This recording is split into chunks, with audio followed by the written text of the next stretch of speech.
क्या अभी से पढ़ के नीट को क्रैक किया जा सकता है? क्योंकि नीट 2023 का एग्जाम मई के फर्स्ट वीक या मई के सेकेंड वीक में निश्चित है। डिले नहीं हो सकता है क्योंकि कोरोना का कोई भी चांस नहीं है और डिले होने की पॉसिबिलिटी बिल्कुल भी नहीं है आज जिस वक्त इस वीडियो को देख रहे हैं। इसलिए अब एक न्यूज में भी आया था कि नीट का जो अब शेड्यूल है ऑलमोस्ट मई के फर्स्ट वीक या सेकेंड वीक में होगा और गवर्नमेंट में जो गवर्नमेंट कॉलेजेस के जो पैटर्न चल रहे थे उसके फर्स्ट ईयर सेकेंड ईयर उनमें बिल्कुल अब स्मूथनेस आएगी क्योंकि पैटर्न में भी काफी बदलाव हो गया था, उनके करिकुलम में भी काफी बदलाव हो गया था। अब सारा चीज बिल्कुल अच्छे से चलने वाला है। तो आपका एग्जाम मई के फर्स्ट या सेकेंड वीक में होने वाला है। तो आपके पास महज 6 महीना बचे हुए हैं। तो रिमेनिंग मंथ मैं अक्टूबर को बात नहीं करूंगा क्योंकि October is a festival season. इसमें दिवाली है, छठ पूजा है, दशहरा अभी गया है, बहुत सारे ऑफलाइन इंस्टीट्यूट में छुट्टी दे देते हैं तो छुट्टी को इतने प्रोडक्टिव वे से नहीं लिया जा सकता है और लोग लेते भी नहीं है। तो आपके पास नवंबर, दिसंबर, जनवरी, फरवरी, मार्च और अप्रैल ये बचा हुआ 6 महीने।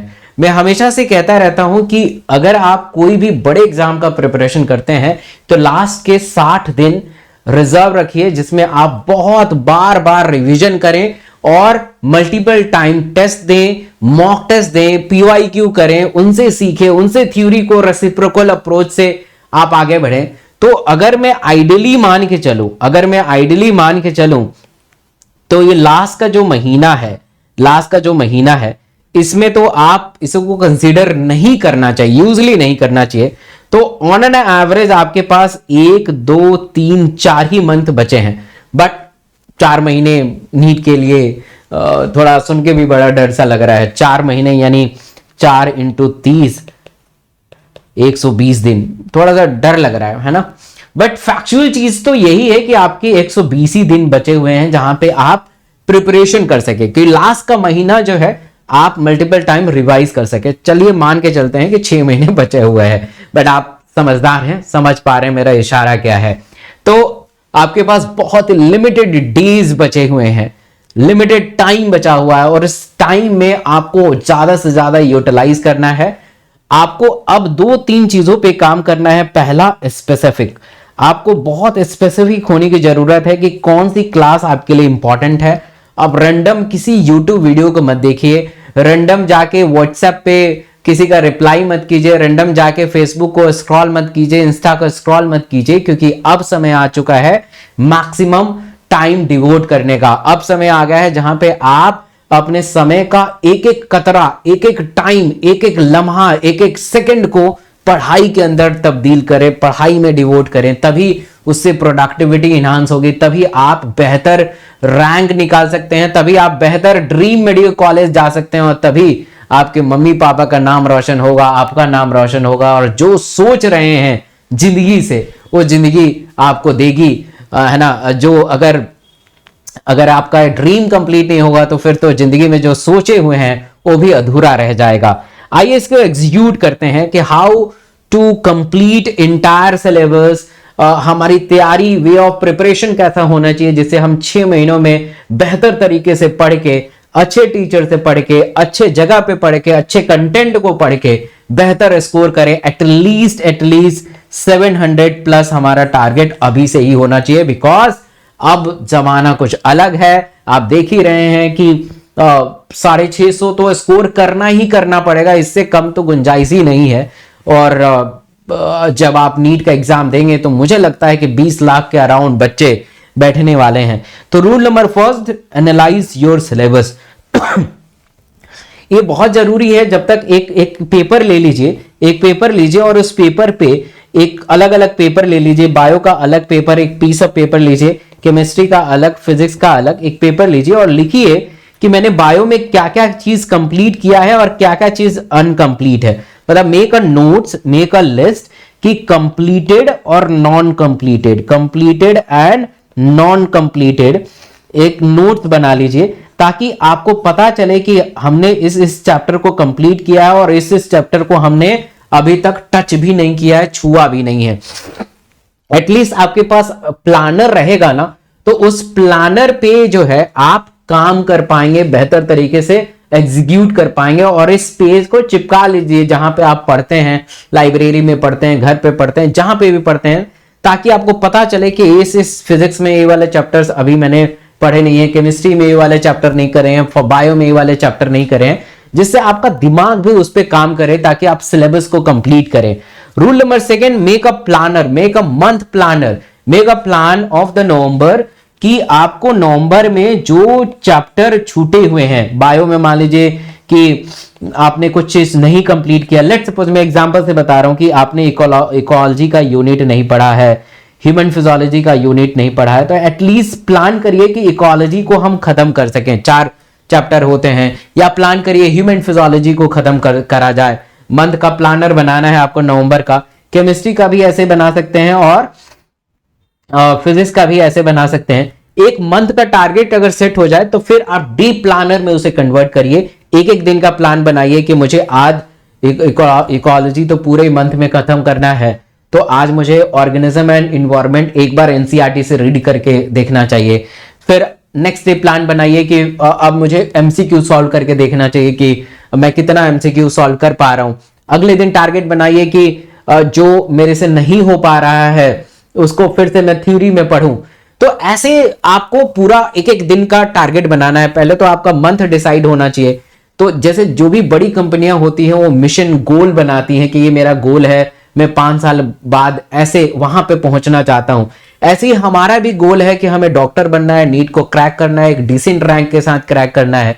तो ऐसे एक मंथ प्लानर के साथ एक छोटे प्लानर में तब्दील करेंगे, हर दिन में एक छोटा छोटा प्लान बनाएंगे ताकि हम मंथ के प्लान को अचीव कर पाए। तो ऐसे आपको काम करना पड़ेगा। ऐसे नहीं कि रैंडमली क्लास में गए, टीचर आपको पढ़ा रहे हैं, आपने घर पे आया, उसको रिवाइज किया, एमसीक्यू करा, तो आप जज नहीं कर पा रहे कि आप जा कैसे रहे हैं, आप कब तक वहां पहुंच जाएंगे, आपका सिलेबस कब तक कंप्लीट हो जाएगा, आप कब मॉक टेस्ट देंगे, कब आप पीवाईक्यू सॉल्व करेंगे, कब मतलब 3 घंटा बैठ के टेस्ट देंगे। तो ये जज करना थोड़ा सा टफ हो जाता है। इसलिए आपको एक प्रॉपर प्लानर के साथ उतरना पड़ेगा। जब तक प्लान नहीं है तो आप कुछ नहीं कर पाएंगे। उस प्लान को एग्जीक्यूट भी करना इंपॉर्टेंट है। खाली आप सुन लेना, समझ लेना और इसको जब आप एग्जीक्यूट नहीं करेंगे तो उसका कुछ फायदा हो नहीं पाएगा। अच्छा, अब तीसरा मेथड ये है कि स्टडी आवर को बाइफरकेट कैसे करें। There are lot of student who confuse कि how to bifurcate the study hours. तो हमारे सब्जेक्ट में थ्योरी होता है, हमारे में प्रैक्टिस क्वेश्चंस होते हैं। तो अभी के सिनेरियो में जब तक एग्जाम में 60 दिन 70 दिन जब तक नहीं रह जाते हैं, अभी भी आपको दोनों बराबर बराबर हिस्सा देना पड़ेगा। बहुत सारे लोग बताते हैं कि आप प्रैक्टिस करते जाओ, बट प्रैक्टिस का जो बुनियाद है, प्रैक्टिस आप किस पे करेंगे? थ्योरी के बदौलत पर कर पाएंगे, थ्योरी के दम पे कर पाएंगे। जब थ्योरी कमजोर है तो कितना भी आप प्रैक्टिस करेंगे उसका फ्रूटफुल रिजल्ट नहीं आ पाएगा, उसका रिजल्ट आप देख नहीं पाएंगे, आउटकम देख नहीं पाएंगे। और आप भी मैसेज करेंगे मुझे कि सर हम टेस्ट दे रहे हैं, टेस्ट में कम नंबर आ रहे हैं, नेगेटिव हो रहे हैं, ज्यादा नेगेटिव हो रहा है, टेस्ट के मार्क्स को कैसे बढ़ाएं। So all are depend on your theory, all are depend on theory, your concept. Because आज के जमाने में नीट का जो पैटर्न है वो बदल चुका है। अब जो पैटर्न आता है पूरा पूरा कंसेप्चुअल आता है, तो आपको कंसेप्ट पे काम करना पड़ेगा। और इस कंसेप्ट को अच्छा बनाने के लिए और प्रैक्टिस भी क्वेश्चन आपको एनसीईआरटी बेस करना चाहिए। और अगर आप 12 घंटा पढ़ते हैं तो 6 घंटा थ्योरी 6 घंटा प्रैक्टिस पे लगाना पड़ेगा, दोनों को बराबर रखना पड़ेगा। जब लास्ट में 60 दिन बच गया, 70 दिन बच गया, 50 दिन बच गए, 40 दिन बच गए, 30 दिन बच गए, तो इस प्रैक्टिस क्वेश्चन को थोड़ा बढ़ा देना है, मतलब 80-90% तक लेके आना, थ्योरी को कम कर देना है। फिर हम थ्योरी बाद में वैसे रिवाइज करेंगे, रेसिप्रोकल अप्रोच से रिवाइज करेंगे। तो अच्छे तरीके से कंसेप्ट को बिल्ड करना इंपॉर्टेंट है। आपके पास इतना बेहतर नोट्स होना चाहिए और नोट्स इतना शॉर्ट सिंक्रोनाइज होना चाहिए कि अब देखो लास्ट जब रहेगा, मान लीजिए 5 दिन बचे हैं आपके एग्जाम में और 5 दिन में आपको पूरे सिलेबस को खत्म करना है, तो आपके पास जो हैंड रिटन नोट्स होना चाहिए इतना short, synchronize, to the point, NCERT oriented होने चाहिए, जिससे आप पढ़ के एक अंदर से कॉन्फिडेंस डेवलप हो कि हाँ मैंने इस चैप्टर को रिवाइज कर लिया है। मतलब लास्ट टाइम में आप एनसीईआरटी के हर एक लाइन को पढ़ नहीं पाएंगे, वो कोई भी टॉपर पढ़ नहीं पाता है। उस एनसीईआरटी से चीजों को उठा लेता है और उठा के अपने हाथों से लिख के और उसको रिवाइज करता है। बट यहां पे आप कंफ्यूज हो जाएंगे कि आपको कैसे पता चला है कि जो एनसीईआरटी से शब्द उठाएंगे वही क्वेश्चन आएंगे।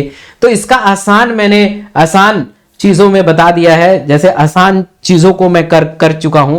मैं थ्योरी क्लासेस अब लेता हूं हर दिन 8 बजे अपने ही चैनल पे, यूट्यूब के चैनल पे, और मैं खुद से हाथ से लिखता हूं और आपको खुद से कहता हूं कि आप खुद से लिखिए, ताकि आपके पास जो नोट्स रहेगा उसे बहुत ही कम टाइम में रिवाइज कर पाएंगे।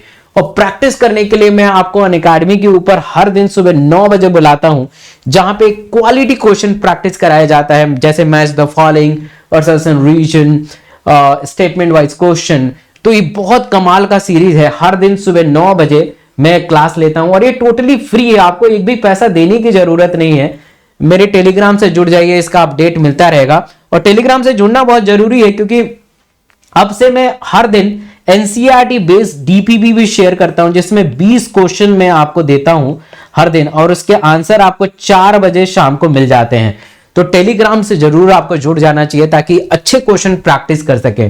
तो थ्योरी तो कर ही रहे हैं हम सुबह शाम को 8 बजे डेली, और प्रैक्टिस यहाँ पे टेलीग्राम पे भी कर रहे हैं, अनअकैडमी पे कर रहे हैं। तो आपकी तैयारी में बायो में मैं अश्योर कर सकता हूं आपके 360 में ला के रखूंगा, ये मेरा दावा है। अगर आप मुझे फॉलो करते हैं सिंसियरली हर जगह, तो आपके बायो में 360 आएगा ही आएगा। 360 से 350 नहीं होने दूंगा।